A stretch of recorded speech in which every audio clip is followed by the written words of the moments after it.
Hello, everyone. I'm Angelina, and you're watching Express Newswire, which brings you the latest news and trending updates in a fast, clear, and engaging way.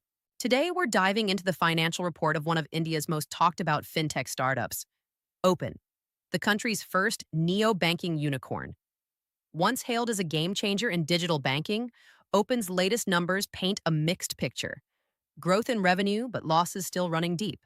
Let's break down what's happening behind the scenes.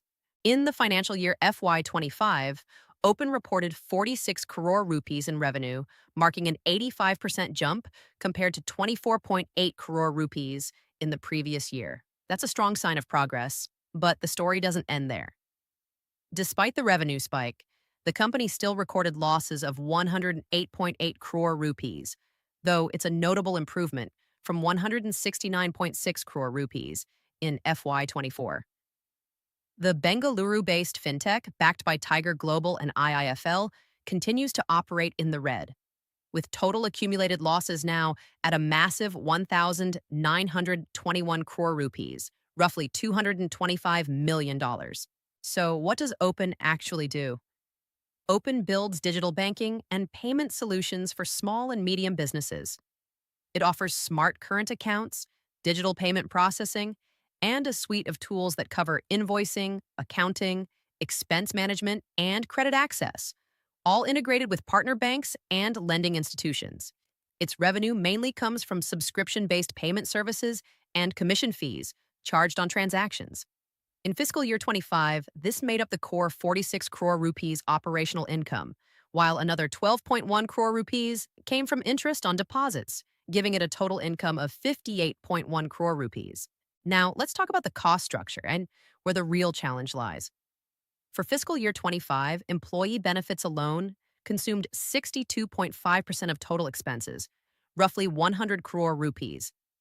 Add to that 18.3 crore rupees on software costs and other overheads like legal, marketing, commissions, insurance, and travel, and the total expenses ballooned to 160 crore rupees for the year. However, there's a silver lining. The company reduced its losses by 35.8%, showing that Open is cutting down on cash burn while improving operational efficiency.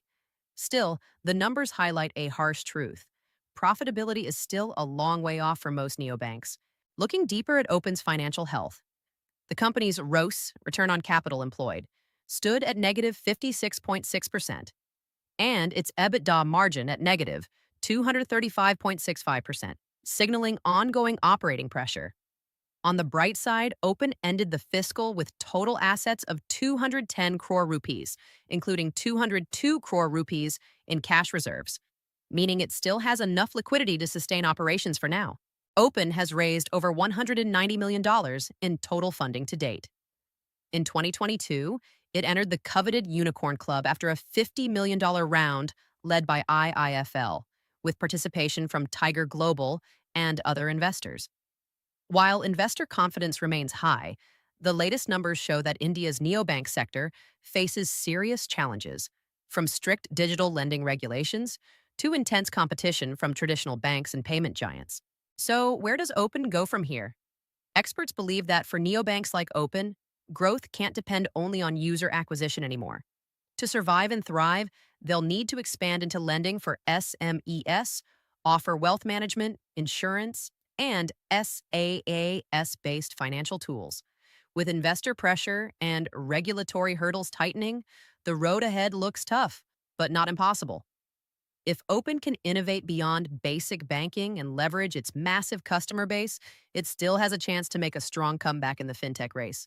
To sum it up, Open has grown its revenue sharply, reduced its losses, and shown resilience, but its accumulated deficit of nearly 2,000 crore rupees raises big questions about sustainability in India's neobank space.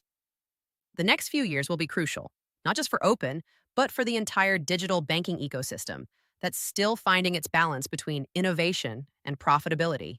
This video is based on verified financial data and publicly available reports.